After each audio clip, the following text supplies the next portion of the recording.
Suite à la vidéo la série de vidéos qui a été faite pour parler de la Fédération italienne de football. Il y a un thème un sigle, je veux dire, qui est revenu plusieurs fois. Et certaines personnes m'ont demandé de mettre un éclairci sur ça parce que c'était un peu difficile de compréhension. Je parlais du CONI, Comité Olympique National Italien.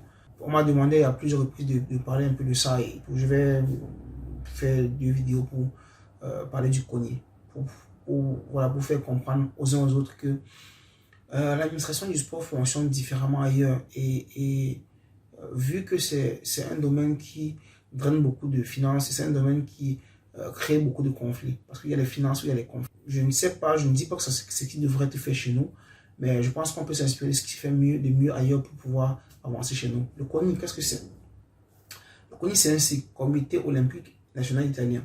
C'est un organisme de droit public qui est similaire à un ministère. Le CONI reçoit de l'argent directement de l'État pour la gestion et le fonctionnement de cette organisation. Maintenant, les sociétés individuelles sont quant à elles de droit privé. Le CONI, il faut rappeler que ce n'est pas un acteur politique. Donc, il peut obtenir des sponsors. Alors, le CONI est libre de chercher ses sponsors. Parlons un peu de la définition. Le CONI, c'est le Comité Olympique National Italien, qui est la confédération des fédérations sportives nationales et des disciplines sportives associées.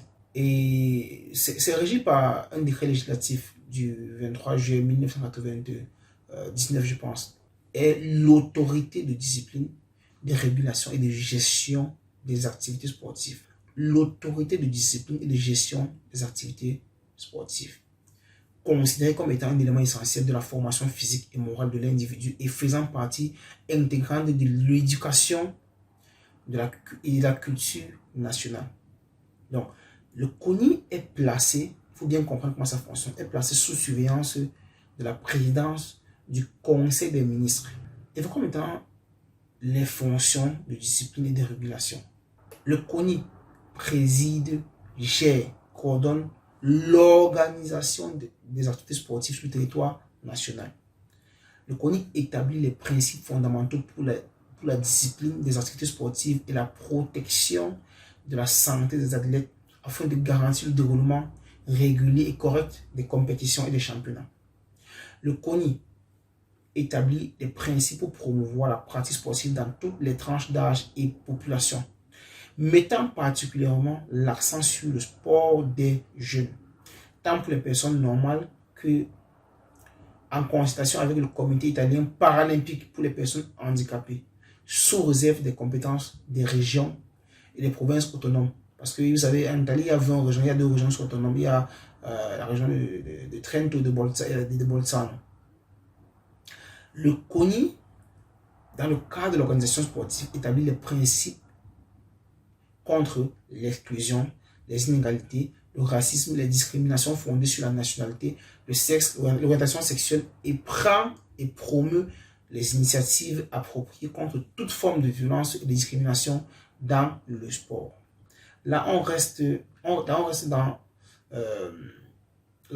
les fonctions de discipline et de régulation du CONI. Le CONI établit sur les principes et émet des règlements concernant l'affiliation, l'utilisation des athlètes étrangers afin de promouvoir la compétitivité des équipes nationales, de protéger le patrimoine sportif national et de protéger les centres de formation de jeunes.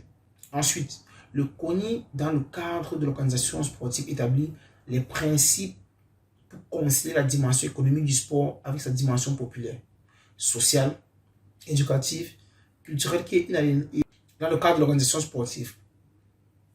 Établit des principes pour garantir que chaque jeune athlète formé par les fédérations sportives nationales, les disciplines sportives associées, les clubs, les associations sportives en vue de la haute compétition reçoivent une formation éducative professionnelle complémentaire à sa formation sportive.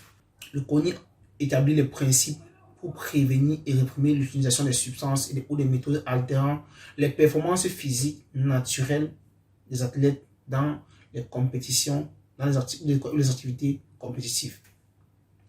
Enfin, le CONI garantit des procédures équitables pour la résolution des litiges dans l'organisation sportive.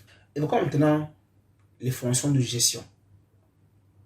Le CONI promeut la diffusion maximale de la pratique sportive, également dans le but de garantir l'intégration sociale, culturelle des individus et des communautés résidant sur le territoire italien, en tenant compte des compétences des régions, des provinces autonomes de Trento et de Bolzano, et ensuite des autorités locales. On tient compte des différentes compétences de ces personnes que j'ai citées, personnes physiques ou morales. Le CONI promeut et protège le sport des jeunes dès l'âge préscolaire. Et des projets sont mis en place pour cela. Le CONI aussi prévient et réprime l'utilisation des substances, des méthodes qui altèrent les performances en collaboration avec des autorités chargées de surveillance et du contrôle dopage, de la protection de la santé et des activités sportives. Le CONI veille à la préparation des athlètes, à l'organisation des manifestations et à la mise en place des moyens nécessaires à la participation des délégations italiennes aux Jeux Olympiques. Le CONI également collabore avec les fédérations sportives nationales des disciplines et les disciplines sportives associées qui s'occupent de la formation et de la mise à jour des cadres techniques, formation et mise à jour des cadres techniques et dirigeants ainsi que des activités de recherche appliquées au sport. Le CONI gère les activités connexes et instrumentales à l'organisation et au financement du sport. Et en télé, c'est le crédit sportif.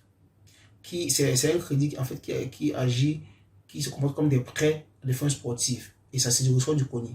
Au regard de la cacophonie qui se déroule chez nous, au Cameroun, il est important je reste dans les fonctions de gestion, mais je veux évoquer un principe qui est inaliénable, le principe d'autonomie sportive, qui comprend plusieurs points. Premier point, c'est que le CONI, Comité national olympique italien, exerce ses fonctions et ses tâches avec autonomie et indépendance de jugement et d'évaluation en harmonie avec les décisions ou orientations du Comité international olympique, le CIO. Deuxième point, le CONI, tout en préservant son autonomie contre les ingérences politiques, religieuses et économiques, conformément aux principes énoncés dans la charte olympique, entretient des relations de collaboration avec les organisations internationales, l'Union européenne, les régions autonomes, les autorités locales et coopère avec les autorités publiques au programme de promotion et de soutien du sport. Troisième point, le CONI peut présenter à l'autorité surveillante et par son intermédiaire au gouvernement et au Parlement des propositions et des observations sur la législation en matière sportive, tout en tenant compte également de l'évolution de la législation européenne et internationale. Disons que le phénomène sportif se déroule également dans l'État. Donc il y a dans une co-gestion.